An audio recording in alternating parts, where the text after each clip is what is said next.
Hello friends, good morning. তোমরা সবাই কেমন আছো? আশা করি খুব ভালো আছো। আর আমি মোটামুটি বেশ ভালোই আছি। আর আমার ব্লগে তোমাদের সবাইকে স্বাগত। আজকে সকালবেলা এত বৃষ্টি শুরু হয়েছে ধারণার বাইরে। তো যাই হোক, সকালবেলা উঠে যেরকম টুকিটাকি কাজকর্ম করার আমি সব করে নিলাম। কারণ সত্যি কথা বলতে আগে তো সব কাজকর্ম আমি করতাম, বাট এখন মা তো সব কাজকর্ম করে বলতে গেলে। মানে দেখো, একটা বয়স্ক মানুষ সে ঘর মোছে, ঝাঁট দেয়। তো যাই হোক, আমি তোমার সকালবেলা উঠে বাসনটা মেজে চারিদিক পরিষ্কার করে আলু টালুগুলো ধুয়ে কৌটোগুলো ধুয়ে নিয়েছি।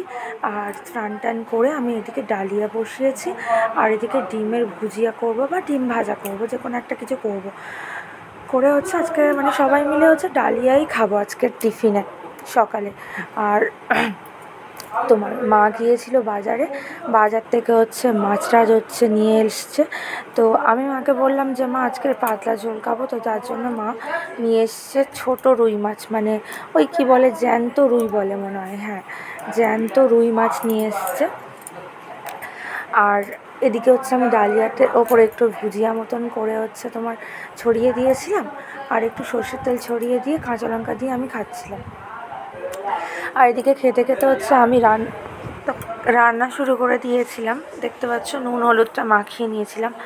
আর আমি বেশিরভাগ টাইমে তোমার সাদা তেলই বেশিরভাগই রান্না করি, কিন্তু মা একটু সর্ষের তেল দিয়ে রান্না করতে ভালোবাসে, তো যার জন্য সর্ষের তেলেই আমি রান্নাটা করি। আর সবাই বলে সর্ষের তেলে রান্না করাটা ভালো।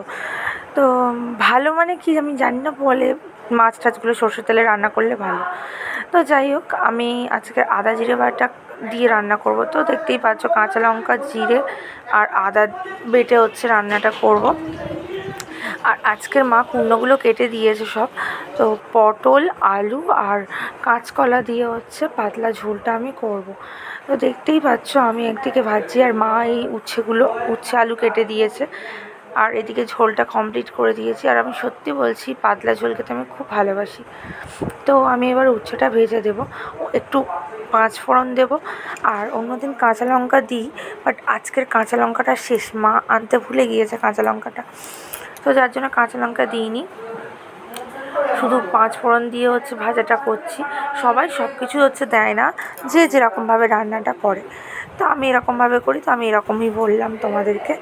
আর আজকের আমাদের দারুণ মেনু মানে আমি যেটা খেতে খুব ভালোবাসি সেটা থোড় ভাজা খেতে খুব ভালোবাসি। তো আমার এই মুহূর্তে থোড় খাওয়া খুব ভালো আমার শরীরের পক্ষে, তো যার জন্য বাড়িতে প্রতি সপ্তাহে একবার করে তো থোড় আসেই, তারপরে মোচা আসে, আরও অনেক কিছুই আসে শুধুমাত্র আমারই জন্য। এছাড়া আমি ছাড়াও তো বাড়ির সবাই তো খাবেই।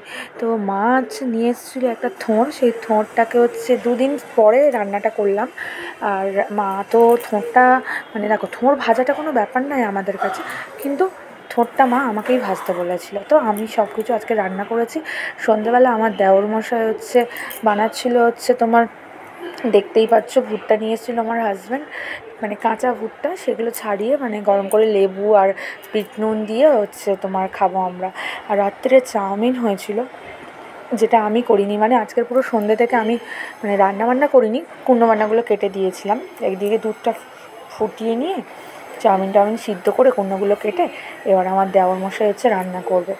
তো আমার দেওর মশাই একদম পছন্দ করে না রান্নার সময় আমি ওর পাশে থাকি। আর আমাদের বাড়িতে রান্না আমি একা যে করি তা নয়, যখন যে তোমার টাইম পায়, যে মনে করে যে এই রান্নাটা আমি করব, তো করে।